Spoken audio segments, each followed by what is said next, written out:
Hi everyone, welcome to Module 5. Today we're going to talk about audience analysis and topic selection, and then we'll briefly touch on purpose and thesis statements again because you're moving quickly into the territory of your briefing speech, or you may see it called training and briefing speech. And this is a really important part of the speech design process. So it's perfect timing to talk about why we need to pay attention to our audience and how to pick a topic that's going to work for you. First, we're going to talk about knowing your audience and how audience analysis allows us to do that. It's the process of gathering information about our audience's attributes, motivations, beliefs, values, whatever it is that you need to know about them, and then using that information to design your speech so that you're going to be reaching them and having an impactful conversation with them. And the audience-centered approach is exactly that, taking the information about your audience, using it to build your speech, whereas you could just build a speech without considering your audience, and then it's going to be less effective. So this is a really powerful tool for making a mark when you give a speech. Who are your listeners? So perspective taking of your target audience means that you're stepping into the shoes of the people that are going to be listening to your speech. It's helping you learn about them and then evaluate your own message based on what you've learned. We can be evaluating people and their needs, the ideas that we're sharing, perhaps an object if you're trying to convince them to adopt a product or quit using a product, like quit smoking. Or you may be evaluating an event, right? And people act in accordance with these things and these attitudes. So we're acknowledging what it is that you're placing in front of them with the speech, and then also what kinds of attitudes that they're coming into the speech with. So, for example, if you're already a non-smoker, you may have a negative attitude towards smoking. But if you do smoke, you're going to have a more middle ground or positive attitude towards smoking, and you'll have to evaluate the situation differently depending on which kind of person you're approaching with your information. Analyze audience beliefs. Beliefs are the ways in which people perceive reality. They're different from values, which are our judgments of what is right and wrong. So you may have a belief that gravity holds us to the earth, right? But you may value gravity and be grateful that it is holding you to the earth and you're not floating off into space, right? Gravity is a good thing. And so that's kind of the difference between the two. And then remember that our values run deeper than attitudes or beliefs. So your attitude can be changed.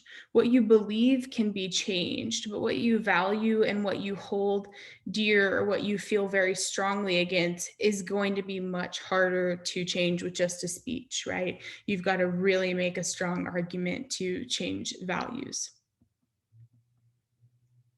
Some things to consider about demographics. They are incredibly important, and this is part of the audience analysis process.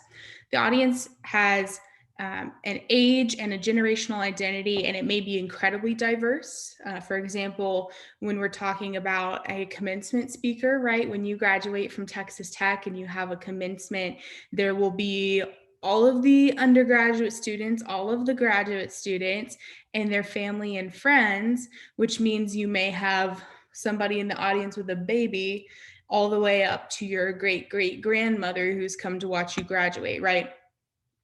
Or you may have a very similar kind of homogenous audience. For example, if you were a guest speaker in a third grade classroom, all of your third graders are going to be the same age or roughly the same age, and their generational identity will be unique to them, separate from yours, but they're going to have a lot of things in common. Whereas something like a commencement, you have a lot of generational gaps and a lot of kind of holes to fill when you're moving from speaking to one generation to the next.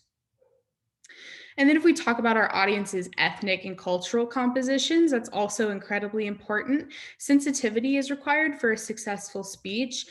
We talked about hate speech and free speech and things like that in the very first unit. And you'll remember that insulting people with your speech is just simply something you have to avoid and should avoid. And it's fairly easy to do if you do your research, right? So if you know that people may speak a different language and need you to use a sixth, seventh grade reading level, which is what national newspapers aim to write for, at least in the news sections, the op-ed might be different, but it's a different story, right? They may belong to a co-culture, which you'll read about in your book, which means that our society has different cultures within it. So yes, we have American culture, we have Texas Tech culture, but then you may have the culture of New York City or the culture of Greek life at Texas Tech. And you have to be really careful and really thoughtful when you're planning your speech and consider these kinds of demographics so that you don't offend, but also so that you can relate and persuade or inform whatever the aim of your speech is. Socioeconomic status is another thing to consider. If we're talking about income and you're selling a product, if you're selling a Peloton to a bunch of high school graduates, they're probably not going to buy it, right? Some of them may have had one job in retail. Most of them will have had no jobs.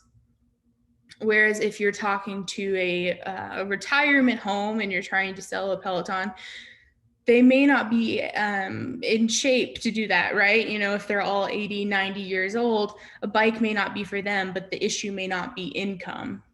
So something to consider. Occupation, you aren't going to want to inform teachers about how to build a bridge. That's not their job, right? You would talk to civil engineers about that, but you may want to speak with teachers about how to work Zoom or how to grade on a new grade point scale that the state government has put in place, right? So know who you're speaking to.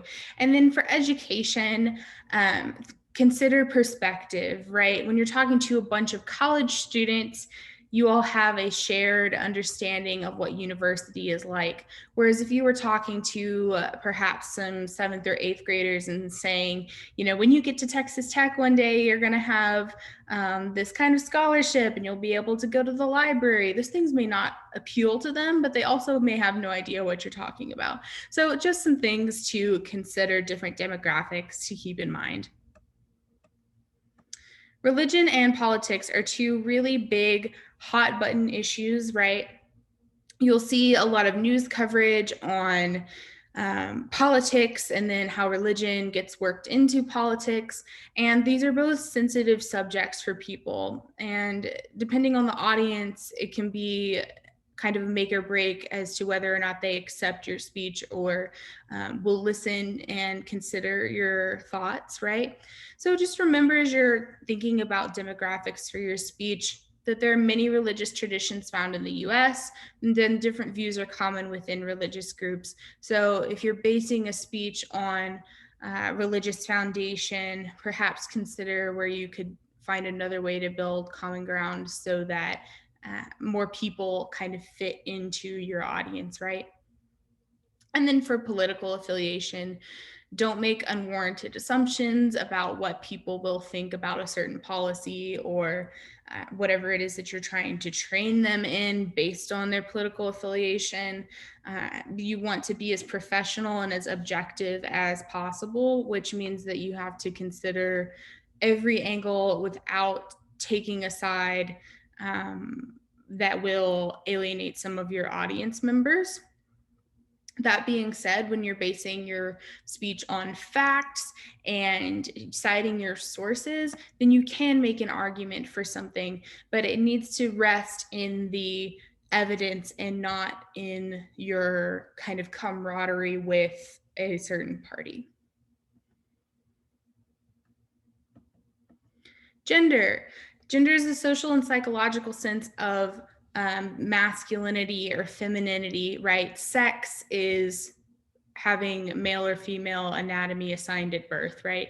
So avoid making assumptions based on gender. Those are our psychological traits, and they can undermine receptivity to your message. So if you went into a room full of people that identified as women and you said, women are all terrible drivers, which is why you should buy these new protective floor mats for your car so that when you wreck and spill your coffee, your floor is clean.